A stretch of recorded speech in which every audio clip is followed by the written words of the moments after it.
بسم اللہ الرحمن الرحیم۔ حضرت زکریہ علیہ السلام کو قوم بنی اسرائیل اور پیغمبروں میں برگزیدہ بنا کر بھیجا گیا۔ آپ علیہ السلام اللہ تعالیٰ کے معزز اور جلیل القدر پیغمبروں میں سے ہیں۔ ایک روایت میں ہے کہ حضرت زکریہ علیہ السلام حضرت داؤد علیہ السلام کی اولاد میں سے تھے اور دوسری روایات میں ارمیہ کی اولاد میں سے تھے۔ بیان کیا جاتا ہے کہ دن گزرتے گئے ابراہیم اور یعقوب کی نسل سے کچھ نیک لوگ پیدا ہوئے جن کو آل عمران کے نام سے یاد کیا جاتا ہے۔ اللہ تعالیٰ نے سورہ آل عمران میں فرمایا، خدا نے آدم اور نوح اور خاندان ابراہیم اور خاندان عمران کو تمام جہان کے لوگوں میں سے منتخب فرمایا تھا۔ ان میں سے بعض بعد کی اولاد تھے اور خدا سننے اور جاننے والا ہے۔ زکریا علیہ السلام کی بیوی یحییٰ علیہ السلام کی والدہ اور مریم علیہ السلام کی والدہ حنا دونوں حقیقی بہنیں تھیں، جبکہ زکریا علیہ السلام رشتے میں مریم علیہ السلام کے خالو لگتے تھے۔ حضرت عمران علیہ السلام کی بیوی نے منت مانی تھی کہ جو بچہ پیدا ہوگا اسے بیت المقدس کی خدمت کے لیے وقف کر دیں گی۔ حضرت مریم علیہ السلام کی پیدائش کے بعد جب انہیں بیت المقدس میں لایا گیا تو ان کی کفالت کی ذمہ داری اللہ نے حضرت زکریہ علیہ السلام پر ڈالی۔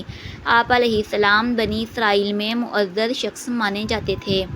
حضرت زکریہ علیہ السلام کی کفالت میں مریم علیہ السلام نے بہت اچھی پرورش پائی اور وہ نیک، عبادت گزار اور بہت زیادہ سچ بولنے والی تھیں۔ سورہ آل عمران میں ارشاد ہوا، تو پروردگار نے اس کو پسندیدگی کے ساتھ قبول فرمایا اور اسے اچھی طرح پرورش کیا اور زکریا کو ان کا مکلف بنایا۔ زکریا جب کبھی عبادت گاہ میں اس کے پاس جاتے تو اس کے پاس کھانا پاتے کی کیفیت دیکھ کر ایک دن مریم سے پوچھنے لگے کہ مریم، یہ کھانا تمہارے پاس کہاں سے آتا ہے؟ وہ بولیں، خدا کے ہاں سے آتا ہے، بے شک خدا جسے چاہتا ہے بے شمار رزق دیتا ہے۔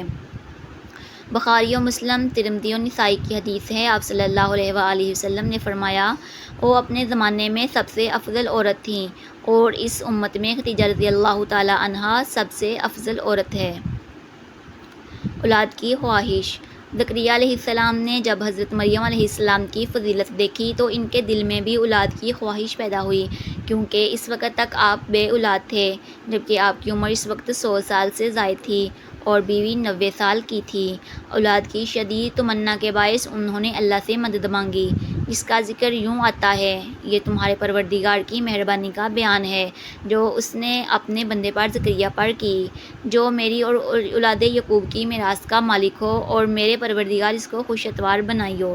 زکریا علیہ السلام اپنے دور میں اکیلے ہی نبی تھے۔ ان کے دور میں صحاب و رشتہ دار میں کوئی قابل آدمی نہ تھا، تو ہم نے ان کی پکار سن لی اور ان کو یحییٰ بخشے اور ان کی بیوی کو ان کے حسن معاشرت کے قابل بنا دیا۔ یہ لوگ لپک لپک کر نیکیاں کرتے اور ہمیں امید سے پکارتے اور ہمارے آگے عاجزی کیا کرتے تھے۔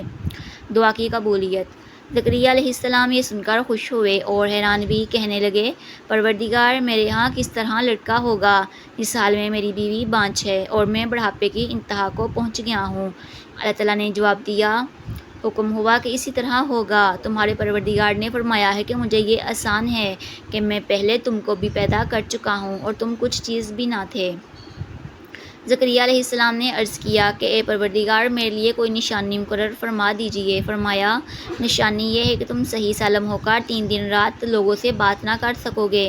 جب اللہ نے نشانی ظاہر کی، چنانچہ جب وہ وقت آیا کہ آپ علیہ السلام بول سکتے تھے مگر بول نہ پائے اور صبح و شام اللہ کی عبادت میں مصروف رہتے، یہ نشانی تھی کہ ان کے ہاں بچہ پیدا ہونے والا ہے۔ پھر وہ عبادت کے حجرے سے نکل کر اپنی قوم کے پاس آئے تو ان سے اشارے سے کہا، صبح و شام خدا کو یاد کرتے رہو۔ اللہ تعالیٰ نے سورہ آل عمران میں فرمایا، وہ ابھی عبادت گاہ میں کھڑے نماز ہی پڑھ رہے تھے کہ فرشتوں نے آواز دی کہ زکریا، خدا تمہیں یحییٰ کی بشارت دیتا ہے، جو خدا کے فیض یعنی عیسیٰ کی تصدیق کریں گے اور سردار ہوں گے اور عورتوں سے رغبت نہ رکھنے والے اور خدا کے پیغمبر یعنی نیکوکاروں میں ہوں گے۔ اللہ نے انہیں یحییٰ کے روپ میں انتہائی فرمانبردار، نیک، صالح، پرہیزگار اور عبادت گزار بیٹا عطا فرمایا۔ زکریا علیہ السلام اللہ تعالیٰ کا شکر بجا لائے اور قوم بنی اسرائیل کو واضح نصیحت کرتے رہے۔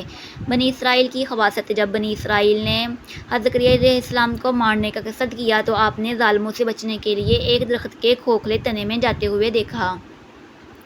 جب وہاں پہنچے تو آپ کو کہیں نہ پایا۔ اتنے میں لوگوں کے پاس شیطان آیا اور بتایا کہ جس کو آپ تلاش کر رہے ہیں وہ یہاں ہے۔ اس کے بعد آپ کو شہید کر دیا گیا۔ نصیحت۔ انسان کتنے ہی بلند و بالا مقام پر پہنچ جائے اور اللہ کے ساتھ اسے زیادہ قرب حاصل ہو جائے، تب بھی وہ اللہ کا بندہ ہی رہتا ہے اور کسی بھی بلندی پر پہنچ کر وہ اللہ یا اللہ کا بیٹا نہیں ہو سکتا، بے شک نہ اس کا شریک ہو سکتا ہے۔ اللہ جل شانہ کی ذات پاک وحدہ لا شریک ہے اور باپ بیٹے کی نسبتوں سے پاک ہے، بے شک اللہ ہمیں اپنے آپ کو لمحے لمحے گمراہی سے بچائے تاکہ اللہ کی پکڑ سے ہم محفوظ رہیں۔ اس کے لیے ایمان کی مضبوطی حد درجہ لازم ہے۔ ایمان کے لیے لمحے کے ساتھ اسلام بھی پایا جائے، اسی طرح حقیقی اسلام کے لیے شرط ہے کہ اس کے ساتھ ایمان بھی ہو۔ ایمان دین کی ہر اس بات کو دل سے سچا ماننے اور زبان سے اس کا اقرار کرنے اور اپنے عمل سے اس کو ظاہر کرنے کا نام ہے جو اللہ تعالیٰ نے اپنے بندوں پر مقرر کر دیا، جبکہ اسلام اطاعت و فرمانبرداری اور عمل کرنے کا نام ہے۔ اللہ تعالیٰ ہمیں پرہیزگاری عطا فرمائے اور دین کی تعلیمات پر پورے طور پر عمل پیرا ہونے کی توفیق عطا فرمائے، آمین یا رب العالمین۔